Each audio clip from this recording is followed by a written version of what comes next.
தமிழ் கடவுள் முருகன். முருகன் என்றாலே அழகுதான். அந்த வகையில பார்த்தோம் அப்படின்னா நம்ம தமிழகத்துல முதல் படை வீடாக இருக்கக்கூடிய திருப்பரங்குன்றம் அருள்மிகு சுப்பிரமணிய சுவாமி திருக்கோயிலுடைய அந்த தத்ரூபமான அமைப்பை இந்த முருக பக்தர்கள் மாநாட்டுக்கு வரக்கூடிய பக்தர்கள் அனைவருமே காணும் வகையில பார்த்தோம் அப்படின்னா இந்து முன்னணி சார்பாக வர 22ஆம் தேதி நடைபெறக்கூடிய இந்த முருக பக்தர்கள் மாநாட்டிற்கான கண்காட்சி, அதாவது அருள்காட்சி என்று சொல்லக்கூடிய வகையில கண்காட்சிக்கான அமைப்பு வந்து இன்று தொடங்கி இருக்கு. நீங்க பாத்தீங்க அப்படின்னா ஒவ்வொரு பக்கமே எப்படி அந்த முருகனுடைய அந்த கோவிலுக்கு நம்ம செல்லும் போது அந்த கோவிலுடைய அமைப்புகள் கர்த்தூங்கள் எப்படி அமைச்சிருப்பாங்களோ அதே போன்ற ஒரு அமைப்பை அங்க இருக்கக்கூடிய மூலவரை பார்க்க முடியாதவர்கள் கூட பிற பகுதிகளிலிருந்து இந்த இங்கே கோயிலுக்கு அமைப்பு இருக்கக்கூடிய இந்த பகுதிக்கு வரக்கூடியவங்க பார்த்து முருகனுடைய அந்த அருளை பெறக்கூடிய வகையில தான் பாத்தீங்கன்னா ஏற்பாடு செஞ்சிருக்காங்க. ஒவ்வொரு பகுதியிலுமே இப்ப நம்ம பார்த்துக்கிட்டு இருக்கிறது வந்து பாத்தீங்கன்னா முருகனுடைய அறுபடை வீடுகளில் முதல் படை வீடாக இருக்கக்கூடிய அருள்மிகு சுப்பிரமணிய சுவாமி திருக்கோவிலில் மூலவர்ல முருகப்பெருமான் எப்படி வீட்டிலிருந்து பக்தர்களுக்கு அருள்பாலிக்கிறாரோ அதே போன்ற ஒரு காட்சி அமைப்பை வந்து தத்ரூபமாகவே இங்கே காட்சிப்படுத்துறாங்க. ஒவ்வொரு இந்த அமைப்புடைய கோவில்களையும் பார்த்தோம் அப்படின்னா சிவாச்சாரியார்கள் வேத மந்திரங்கள் முழங்க வரக்கூடிய அந்த பக்தர்களுக்கு தீபாராதனை என்று சொல்லக்கூடிய அந்த ஆராத்தி உள்ளிட்டவைகளை கருத்துவதற்காக பார்த்துட்டு இருக்காங்க. இப்ப கூட பார்த்தோம் அப்படின்னா அந்த முருக பெருமான், அதாவது அருள்மிகு சுப்பிரமணிய சுவாமி திருக்கோவில் முருகனுடைய அறுபடை வீடுகளில் முதல் படை வீடாக இருக்கக்கூடிய அருள்மிகு சுப்பிரமணிய சுவாமி திருக்கோவிலில் இருக்கக்கூடிய அந்த மூலவரை போன்றே ஒரு அமைப்பு இங்க இருக்கு. பொதுவாக மற்ற கோயில்களுக்கும் இந்த திருப்பரங்குன்றம் முருகன் கோயிலுக்கும் பார்த்தோம் அப்படின்னா புடைப்பு சிற்பமாகவே இருக்கக்கூடிய ஒரு ஸ்தலமாகவே பார்க்கப்படுகிறது. பாண்டிய மன்னர்கள் காலகட்டத்துடைய குடவரை கோயிலாகவும் இந்த திருப்பரங்குன்றம் முருகப்பெருமான் பார்க்கப்படக்கூடிய வேளையில இந்த முருக பக்தர்கள் மாநாட்டுக்கு வரக்கூடிய பக்தர்கள், அதாவது அவர்கள் எளிதில் வரக்கூடிய வகையில சாய்வு தள நாற்காலிகள், அந்த மாற்றுத்திறனாளிகள் வந்தாங்கன்னா அவங்க எளிதில் வந்து போறதுக்காகவும் ஒரு ஏற்பாடு பண்ணியிருக்காங்க. கூட்டம் அதிகமா இருக்கும் பட்சத்தில் பக்தர்கள் எளிதா வந்து சுவாமி தரிசனம், அதாவது இந்த அருட்காட்சி என்று சொல்லக்கூடிய வகையில ஏற்பாடு செய்யப்பட்டிருக்கக்கூடியதுல எளிதில் வந்து பார்த்து செல்லக்கூடிய வகையில அனைத்து பகுதிகளிலுமே ஏற்பாடு செஞ்சிருக்காங்க.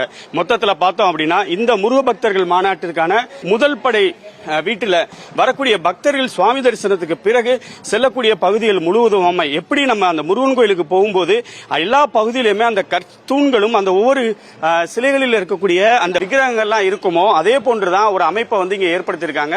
நம்ம இப்ப பார்த்துக்கிட்டு இருக்கிறது பார்த்தோம் அப்படின்னா அந்த அறுபடை வீடுகளில் இருக்கக்கூடிய அந்த அருட்காட்சியில முதல் படை வீடாக இருக்கக்கூடிய அருள்மிகு சுப்பிரமணிய சுவாமி திருக்கோவிலுடைய அருட்காட்சி அமைந்திருக்கக்கூடிய பகுதி தான் பார்த்திருக்கோம். நான் ஏற்கனவே சொன்னது போல தடுப்பு கம்பிகள் அமைத்து வரக்கூடிய பக்தர்கள் அந்த சைட்ல இருந்து இந்த பக்கம் வந்து வெளியேறக்கூடிய வகையில வந்து ஏற்பாடு செஞ்சிருக்காங்க. முருகனுடைய அந்த அறுபடை வீடுகளுடைய அமைப்பான அருட்காட்சியில இரண்டாவது அமையப்பட்டிருக்கதான் வந்து பார்த்தோம் அப்படின்னா திருச்செந்தூர் முருகன் எப்படி அந்த கடற்கரை ஓரத்தில் அமையப்பெற்று பக்தர்களுக்கு அருள்பாலிக்கிறாரோ அந்த திருச்செந்தூர் முருகனை இங்க வீற்றிருந்து அருள்பாலிக்கக்கூடிய வகையில இந்த அமைப்புகளானது அமையப்பட்டிருக்கு. நான் ஏற்கனவே சொன்னது போல ஒவ்வொரு அரங்கங்களிலுமே வரக்கூடிய பக்தர்கள் சுவாமி தரிசனம் செய்யக்கூடிய வகையில் அந்த கோவிலுடைய உணர்வு அவர்கள் கொடுக்கக்கூடிய வகையில கற்தூண்களை போன்ற அமைப்புகள் வந்து பாத்தீங்கன்னா பிளெக்ஸ்ல அமைச்சு வரக்கூடிய பக்தர்கள் எளிதா வர்றதுக்கும், அதே மாதிரி பாத்தீங்கன்னா மாற்றுத்திறனாளிகள் சக்கர நாற்காலியில வர்றதுக்கு மிக எளிதா வர்றதுக்காகவும் அந்த படிக்கட்டு போன்ற ஒரு அமைப்பு வந்து அமைச்சிருக்காங்க.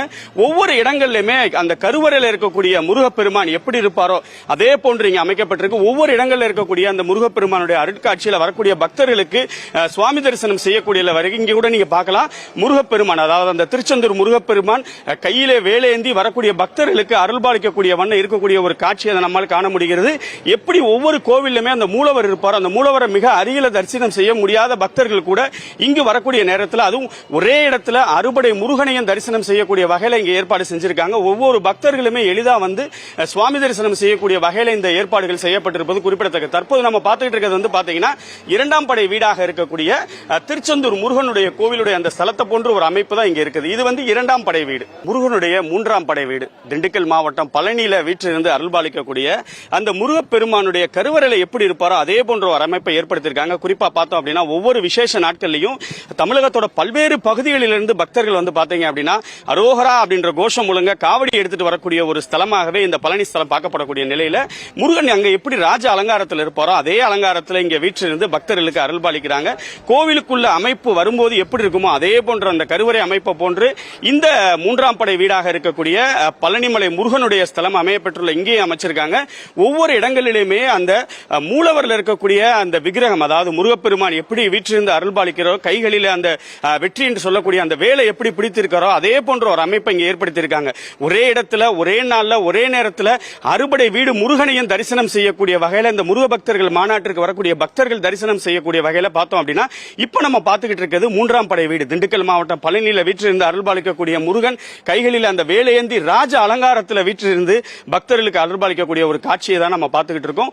ஒவ்வொரு படை வீடுகளிலுமே வரக்கூடிய பக்தர்கள் அரோகரா அப்படின்னு கோஷம் முழங்க ஒரே நாள்ல ஒரே இடத்துல அறுபடை வீடுகளை, அதுவும் அந்த கருவறையில் இருக்கக்கூடிய முருகப்பெருமானே போன்ற ஒரு உருவம் தயார் செய்யப்பட்டு வச்சிருக்கிறது மொத்தத்துல முருக பக்தர்கள் மத்தியில ஒரு பெரும் வரவேற்பை பெற்றிருக்கு. தஞ்சாவூர் மாவட்டம் கும்பகோணத்துக்கு பக்கத்தில் இருக்கக்கூடிய சுவாமிமலை சுவாமிநாத சுவாமியாக வீற்றிருந்து அருள்பாலிக்கக்கூடிய முருகப்பெருமான் நம்ம இப்ப பாத்துக்கிட்டு இருக்கிறது பாத்தீங்க அப்படின்னா வர 22ஆம் தேதி மதுரை வண்டியூர் சுங்கச்சாவடி பக்கத்துல இந்து முன்னணி சார்பாக நடைபெறக்கூடிய முருக பக்தர்கள் மாநாட்டிற்கு வரக்கூடிய பக்தர்கள் காணும் வண்ணம் இன்றிலிருந்து தொடங்கிய இந்த அறுபடை வீடுகள் முருகனுடைய அந்த அருள்காட்சின்னு சொல்லக்கூடிய கண்காட்சிக்கான அமைப்பு தான் 4ஆம் படை வீடாக இருக்கக்கூடிய முருகப்பெருமான், அதாவது சுவாமிநாத சுவாமியாக வீற்றிருந்து அருள்பாலிக்கக்கூடிய வகையில இந்த ஏற்பாடுகள் செஞ்சிருக்காங்க. எப்படி ஒவ்வொரு கோவிலுக்குள்ளேயுமே வரக்கூடிய பக்தர்கள் வரிசையில் நின்று மன அமைதியாக அந்த முருகப்பெருமானை வணங்குறாங்களோ அதே போன்ற ஒரு அமைப்பை இங்க ஏற்படுத்தியிருக்காங்க. வரக்கூடிய பக்தர்கள் அனைவருமே மிக அமைதியாக அந்த முருகப்பெருமான, அதாவது ஏற்கனவே சொன்னது போல அரோகரா கோஷம் முழங்க அந்த முருகப்பெருமான ஒரே இடத்துல ஒரே நேரத்துல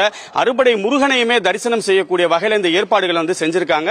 நம்ம பார்த்துட்டு இருக்கிறது பாத்தீங்க அப்படின்னா அந்த தஞ்சாவூர் மாவட்டம் கும்பகோணத்தில் அருகே இருக்கக்கூடிய சுவாமிமலை இருக்கக்கூடிய அந்த முருகப்பெருமானே வீற்றிருப்பது போன்று அந்த அவர் கையில் வைத்திருக்கக்கூடிய அந்த வேளா இருக்கட்டும், அந்த வாகனங்களா இருக்கட்டும், அவருடைய அலங்காரமா இருக்கட்டும், ஒவ்வொரு முருகப்பெருமானுடைய அருளை பெறக்கூடிய வகையில் வரக்கூடிய பக்தர்களுக்கான அந்த ஏற்பாடுகளை இந்து முன்னணி சார்பாக இந்த 22ஆம் தேதி நடைபெறக்கூடிய இந்த முருக பக்தர்கள் மாநாடு, அதாவது முருகனாலே அழகுதானங்க, அந்த அழகு சொரூபமாக வீற்றிருக்கக்கூடிய அந்த முருகனை தரிசனம் பண்றதுக்காக தமிழகம் மட்டும் இல்ல பல்வேறு பகுதிகளில் இருந்து பக்தர்கள் தொடர்ந்து வந்த வண்ணம் இருக்கக்கூடிய வேளையில அந்த பக்தர்களே சுவாமி தரிசனம் செய்யக்கூடிய வகையில் இந்த ஏற்பாடுகள் நடந்துகிட்டு இருக்கு. முருகனை தரிசனம் செய்வதற்கு பக்தர்கள் ஒரு பக்கம் இருந்தாலும் அந்த முருகப்பெருமான தரிசனம் செய்யும் போது அந்த ஆராத்தில பங்கு கட்டு அரோகரா அப்படின்னு கோஷம் முழங்கக்கூடிய பக்தர்கள் ஒரு பக்கம் இருக்காங்க. அரோகரா அப்படின்ற கோஷம், இந்த அரோகரா கோஷம் கூட பாத்தீங்கன்னா ஒட்டுமொத்தமா முதல் படை வீடாக இருக்கக்கூடிய அந்த திருப்பரங்குன்றமா இருக்கட்டும், 6ஆம் படை வீடாக இருக்கக்கூடிய பழமுதிர்ச்சோலை முருகனா இருக்கட்டும், மாடன நடைபெறக்கூடிய இந்த அனைத்து பகுதியிலுமே வெற்றிவேல் முருகனுக்கு அரோகரா அப்படின்ற கோஷம் முழங்குறத நம்மளால காண முடிகிறது. தமிழ் கடவுள் முருகப்பெருமான் எத்தனை படை வீடுகள் இருந்தாலும் ஒவ்வொரு படை வீடுகளிலே இன்னைக்கும் பார்த்தோம் அப்படின்னா அரோகரா கோஷம் முழங்க முருகனை வணங்கக்கூடிய பக்தர்கள் இருந்துகிட்டு தான் இருக்காங்கன்னு சொல்லலாம். அந்த வகையில மதுரை பாண்டி கோயில் அருகே இருக்கக்கூடிய சுங்கச்சாவடி அருகே வரும் 22ஆம் தேதி தொடங்க உள்ள இந்த முருக பக்தர்கள் மாநாட்டிற்கு வரக்கூடிய பக்தர்கள் அனைவருமே தமிழ் கடவுளாக இருக்கக்கூடிய முருகப்பெருமானுடைய ஒவ்வொரு படை வீடுகளையுமே தரிசனம் செய்யக்கூடிய வகையில பார்த்தோம் அப்படின்னா முருகப்பெருமானுடைய அந்த ஸ்தலங்களை போன்ற ஒரு அமைப்பும் முகப்பிலே பார்த்தோம் அப்படின்னா அங்க கோயில் இருக்கக்கூடிய முகப்பை போன்ற பிரம்மாண்ட அந்த கோபுரங்களுடைய முகப்பும் அமைக்கப்பட்டிருக்கு. இப்ப நம்ம பார்த்துக்கிட்டு இருக்கிறது பார்த்தீங்க அப்படின்னா திருவள்ளூர் மாவட்டத்தில் இருக்கக்கூடிய திருத்தணி பகுதியில் வீற்றிருந்து அருள்பாலிக்கக்கூடிய திருத்தணி முருகன் கோயில தான் பார்த்துக்கிட்டு இருக்கோம். எப்படி மூலவரில் வீற்றிருந்து முருக பக்தர்களுக்கு அருள்பாலிக்கிறாரோ தமிழ் கடவுள் முருகன் அப்படின்றாலே அழகுதான். அந்த கடவுளோட முகத்தை கூட பாருங்களேன், நல்லா அழகா தமிழ் கடவுள் முருகப்பெருமானுடைய அந்த திருத்தணி முருகன் எப்படி வீற்றிருந்து அருள்பாலிக்கிறாரோ அதே கருவறையை போன்ற ஒரு அமைப்பை இங்க அமைச்சிருக்காங்க. பல்வேறு பகுதிகளிலிருந்து இந்த முருக பக்தர்கள் மாநாட்டுக்கு வரக்கூடியவங்க ஒரே நேரத்தில் தமிழ் கடவுள் முருகப்பெருமான் அந்த அறுபடை முருகனையும் தரிசனம் செய்யக்கூடிய வகையில இந்து முன்னணி சார்பாக ஏற்பாடு செய்யப்பட்டிருக்கக்கூடிய ஒரு சூழ்நிலையில வரக்கூடிய பக்தர்கள், அதாவது இன்னைக்கு காலையில 9 மணிக்கு தொடங்கி ஒவ்வொரு நாளும் இந்த வரக்கூடிய 22ஆம் தேதி வரையிலும் இந்த முருக பக்தர்கள் மாநாட்டு திடலில அருள்காட்சி என்று சொல்லக்கூடிய அந்த அறுபடை வீடு முருகன் அமையப்பெற்றுள்ளக்கூடிய இந்த பகுதியில் அறுபடை வீடு முருகனுடைய அந்த கண்காட்சியானது இன்று முதல் பக்தர்களுடைய தரிசனத்திற்காக திறந்து வைக்கப்பட்டிருப்பது குறிப்பிடத்தக்கது. 6ஆம் படை வீடாக இருக்கக்கூடிய அருள்மிகு கள்ளழகர் வீற்றிருந்து அருள்பாலிக்கக்கூடிய அந்த அழகர் மலையில வீற்றிருந்து அருள்பாலிக்கிறவர் தாங்க நம்ம பழமுதிர்ச்சோலை முருகன். அவ்வை மூதாட்டியிடமே சுட்ட பலம் வேண்டுமா சுடாத பலம் வேண்டுமா என்று ஒரு விவாதத்தை உருவாக்கி தமிழ் கடவுள் முருகப்பெருமான் வீற்றிருந்து அருள்பாலிக்கக்கூடிய ஒரு கோயில் தாங்க இந்த பழமுதிர்ச்சோலை. பொதுவா அழகர் மலைக்கு வரக்கூடிய பக்தர்கள் மட்டும் இல்ல, அனைத்து பகுதியிலிருந்து வரக்கூடிய பக்தர்களுமே மலையேறி வந்து இந்த பழமுதிர்ச்சோலை முருகனை வணங்கக்கூடிய ஒரு காட்சியை நம்மால பார்க்க முடியும். அந்த வகையில இந்த முருக பக்தர்கள் மாநாடு நடக்கக்கூடிய பகுதிக்கு வரக்கூடியவர்கள் முதல் படை வீடிலிருந்து 6ஆம் படை வீடு வரை முருகனை தரிசிக்கக்கூடிய வகையில பாத்தீங்கன்னா நல்ல ஒரு சிறப்பான ஒரு ஏற்பாடு செஞ்சிருக்காங்க.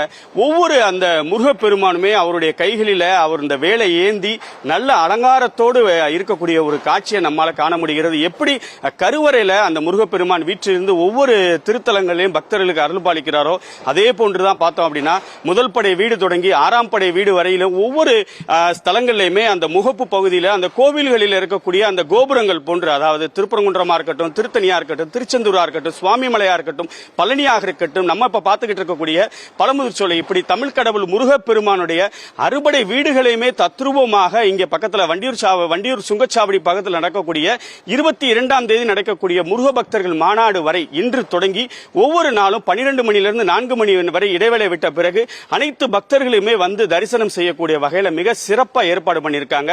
மொத்தத்துல பார்த்தோம் அப்படின்னா தமிழ் கடவுள் முருகப்பெருமானுக்கு தமிழகத்துல முருக பக்தர்கள் மாநாடு நடைபெற உள்ள நிலையில ஒவ்வொரு பகுதிகளிலும் இருந்து வந்து அரோஹரா அப்படின்னு கோஷம் முழங்க ஒவ்வொருத்தரும் சுவாமி தரிசனம் செய்து வருவதை நம்மளால பார்க்க முடிகிறது.